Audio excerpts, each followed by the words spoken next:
오늘 이 새벽에 용기라는 말씀의 제목으로 함께 말씀 나누기를 원합니다.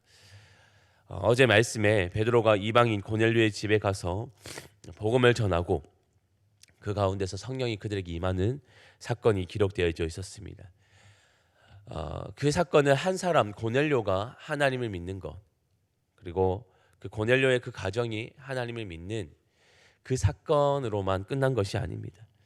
그 사건이 주는 큰 의미는 이방인에게도 성령이 임한다는 것과 이방인에게도 복음이 주어진다는 것을 말하는 것이며, 이는 또한 예수 그리스도의 말씀과 같이 그가 죽으심이 모든 막힌 담을 허무시고 이제 서로가 주 예수 그리스도 안에서 하나님의 자녀가 될 수 있다는 것을 보여주는 큰 사건이었습니다. 그래서 성령이 그들에게 임하시고 성령이 그들을 주도하시는 것을 바라봤던 것이 어제 말씀 10장 가운데 기록되어져 있었습니다. 그렇다면 성령을 받는다는 것은 어떤 의미일까요? 초대교회에서는 예수 그리스도를 믿는다는 것과 성령을 받는다는 것을 같은 의미로 두었습니다. 그래서 당신이 정말 예수 그리스도를 믿느냐라는 이야기를 할 때 당신은 성령을 받았습니까? 라는 이야기를 했던 것입니다. 그래서 서로가 성령을 믿는다는 것으로 모두가 예수 그리스도를 믿는다는 것을 서로 확인하고 그 안에서 서로가 자신의 존재를 확인하는 것으로 말했습니다. 왜 그러냐면 성령의 역할이라는 것이, 성령은 예수 그리스도를 믿게 할 뿐 아니라 예수 그리스도께서 가르치셨던 그 말씀을 기억나게 하고 그 말씀으로 살아가게 하는, 그 말씀을 온전히 믿게 하는 역할을 하시기 때문입니다. 그래서 성령을 받는다는 것은 또한 예수 그리스도를 믿는다는 것이었고, 그것이 초대교회 가운데 통용되었던 일이었습니다. 그 놀라운 일들이 어제 말씀에서 그대로 이어졌던 것이죠. 이제는 이방인에게까지도 그 복음이 전파되어지고 그들도 성령을 받고 성령 안에서 이제 모든 자들이 하나가 되어지는 일들이 나타나게 됩니다. 어제 그 일들을 오늘 베드로는 예루살렘 교회에 보고하는 그 이야기가 나타나고 있습니다. 오늘 베드로의 마음은 어땠을까? 좀 생각해 보게 됩니다. 베드로의 마음은 참 뜨거웠을 것 같습니다. 그리고 큰 기대를 했을 것 같아요. 왜냐하면 오늘 이방인들에게도 복음이 전해지고 그들도 성령을 받고 그들도 우리와 다르지 않는다는 것을 확인했기 때문에 그 설레는 마음과 그 뜨거운 마음으로, 그 떨리는 마음으로 오늘 예루살렘 교회로 올라갔을 것 같습니다. 베드로도 사실은 편협적인 사람이었거든요. 오늘 말씀에도 기록되어 있고 어제 말씀에도 동일하게 기록되어 있는 것처럼 그는 환상을 보면서도 여전히 하나님의 그 일들 앞에서도 그는 거부했던 사람이었습니다. 하나님, 제 입으로는 그 부정한 음식을 넣은 적이 없습니다. 저에게 그런 일들을 하지 말게 해달라고 3번이나 그 환상 가운데 그것을 거부했던 사람이 베드로였습니다. 이 말은 다른 말로 하나님, 구원은 이방인들에게 아직까지는 아닌 것 같습니다 라고 말하는 것과 똑같은 현상이었습니다. 그런 편협적인 생각들이 완전히 깨어졌던 것이 고넬료 사건이었습니다. 고넬료 그리고 그 가정이, 그 수많은 사람이 성령을 받고 예수 그리스도를 믿게 되는 그 경험이었습니다.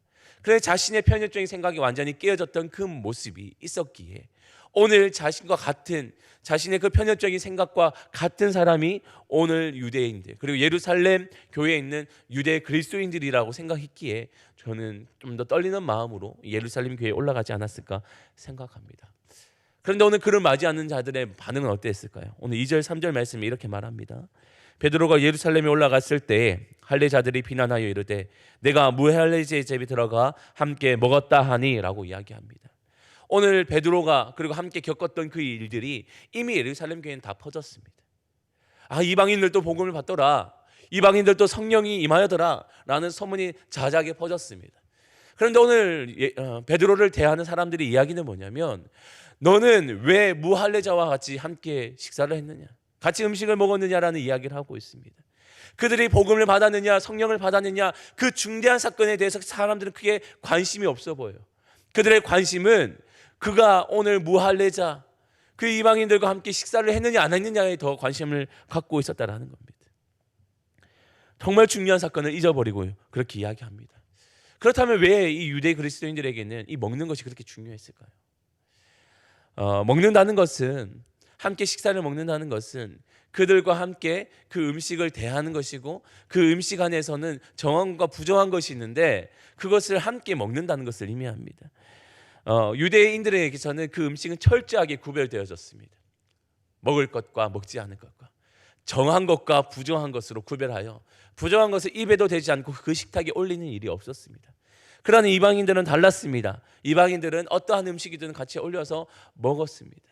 그러니 유대인들의 입장에서는 그 식탁에 구별되지 않은 음식을 먹는 그 음식이 나를 부정하게 할 수 있을 거라는 생각이 있었습니다. 그래서 함께 이방인들과 식탁 교제를 하는 일이 없었던 거예요. 그래서 예수님 당시에도 그렇게 비난했던 겁니다. 너희 선생은 왜 저 죄인들과 함께 식사를 하느냐? 죄인들과 함께 식사하는 그 자체가 문제가 아니라 저들은 분별되지 않은 음식을 저렇게 차려놓고 먹는데 너희 선생은 왜 그렇게 부정한 음식을 먹으며 스스로를 더럽게 하냐? 그 이야기를 했던 것이죠. 오늘 베드로를 향해 하는 말도 똑같습니다. 어떻게 너는 무할례자와 같이 함께 그 집에서 식사를 하느냐? 그 부정한 것으로 너를 더럽히느냐라는 이야기를 하고 있는 것이죠. 그들은 가장 중요한 것을 잊어버리고 있습니다. 성령이 임하셨던 사건과 그 안에서 그들이 복음을 받고 그들이 주께 돌아왔던 그 놀라운 사건에 대해서는 크게 관심이 없었던 것이죠. 그런 그들에게 베드로는 침착하게 이야기를 합니다. 자기가 겪었던 그 환상을 보았던 일들과 그것을 통하여서 고넬료 집에 임했던 것과 그래서 그 안에서 행했던 모든 일련의 과정들을 하나하나 잘 설명하기 시작합니다. 그리고 가장 중요한 이야기를 하죠. 15절 말씀인데 우리 15절 말씀 함께 읽어보겠습니다. 시작.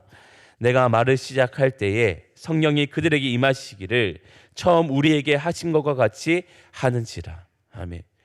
오늘 이 모든 일련의 과정 가운데 가장 결정적인 사건은 성령이 오늘 그들에게 임하였다는 거예요.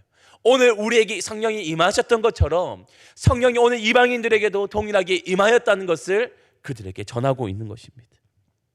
그러면서 17, 18절 말씀에 그런즉 하나님이 우리가 주 예수 그리스도를 믿을 때 주신 것 같은 선물을 그들에게 주셨으니 내가 누구에게 하나님을 능히 맡기느냐 하더라. 그들이 이 말을 듣고 잠잠하여 하나님께 영광을 돌려 이르되 그러면 하나님께서 이방인들에게도 생명 얻는 회개를 주셨도다 하니라 라고 이야기합니다.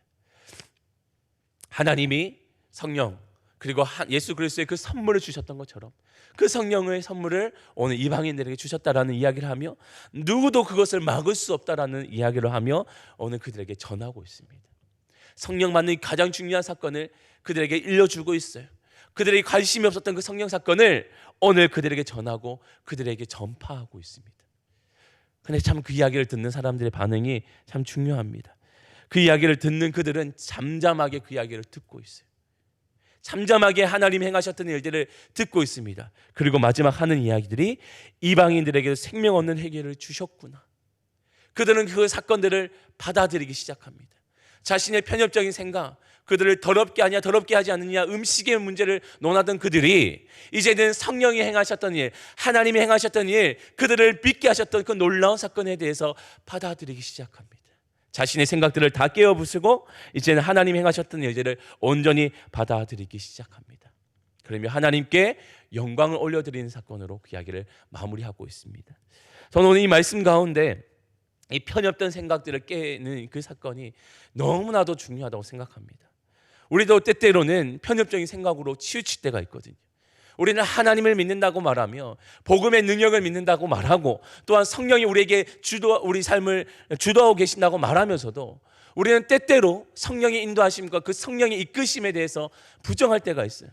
우리의 종교심과 우리가 해왔던 많은 관습들로 그 생각을 가득 채울 때가 있습니다. 그리고 하나님 행하신 일들, 성령의 그 놀라우신 일들에 대해서 크게 관심을 두지 않을 때가 있습니다. 오늘 마치 너가 음식을 먹었느냐 음식을 먹지 않았느냐 그 문제로 논하고 있는 것처럼 별로 중요하지 않은 문제로 논하고 있었던 그 사람들과 같이 우리는 때론 종교심에 치우칠 때가 있습니다. 이런 일들을 하고 있느냐, 이런 걸 행하지 않고 있느냐, 그것을 왜 하느냐 하지 않느냐, 별로 중요하지 않은 문제들 앞에 우리는 때때로 그 마음을 쏟고 우리의 관심을 두고 하나님 행하시는 놀라운 일들을 크게 주목하지 않는 그런 삶을 살아갈 때가 있습니다. 종교심이라는 것은 참 무서운 일입니다. 때때로 우리 안에 그런 종교심이 가득 차 하나님 행하시는 놀라운 일들을 바라보지 못하고 그들로 하나님께 영광을 돌리지 못하는 때도 우리에게 가끔 발견되어질 때도 있습니다. 오늘 말씀이 주는 것은 그런 편협적인 생각을 다 내려놓으라고 말합니다. 그리고 그 편협적인 생각을 내려놓을 용기를 가지라고 말하고 있습니다. 오늘 유대 그리스도인들이 그렇게 받아들였던 것처럼 오늘 하나님이 행하시는 수많은 일들을 우리는 겸허히 받아들이고 또 그 일들을 함께 주목하기를 바라고 있는 그 말씀이 오늘 성경이 주는 그런 말씀이 아닐까 싶습니다. 성도된 우리가 성도 된다고 말하는 것은 어떠한 상황 가운데서도 하나님이 행하신 일들을 온전히 받아들인다는 것을 말하는 것입니다. 성도는 더 높은 자리에 있는 것이 아니라 더 낮은 자리로 하나님이 행하시는 일들을 온전히 바라보고 그 일들을 함께 걸어가는 자들이 성도가 아닐까 싶습니다. 그렇다면 오늘 우리 성도된 우리는 오늘 다시 한번 그 복음 앞에 서 있기를 원하고 하나님이 행하시는 일들을 바라보기를 원하고 오늘 또 우리의 삶 가운데 놀라운 일, 그 귀한 일들을 행하시는 하나님을 바라보며 하나님과 함께 그 동행하는 삶을 살아갈 수 있기를 원합니다. 다시 한번 성령의 인도하심을 쫓아 하나님이 행하시는 일들 앞에 많은 사람들 가운데 그 일들을 증언하며 살아갈 수 있는 그런 담대한 용기를 갖고 살아갈 수 있는 오늘 우리 모두가 될 수 있기를 주님의 이름으로 축원합니다. 아멘. 기도하겠습니다. 하나님 감사합니다. 오늘 주시는 말씀을 통하여서 하나님이 행하시는 그 모든 일들을 받아들일 용기, 나의 편협적인 생각들을 내려놓을 용기를 우리에게 주시기를 간절히 원합니다. 때때로 우리는 종교심에 취하여 하나님이 행하시는 일들을 인정하지 않을 때도 있습니다.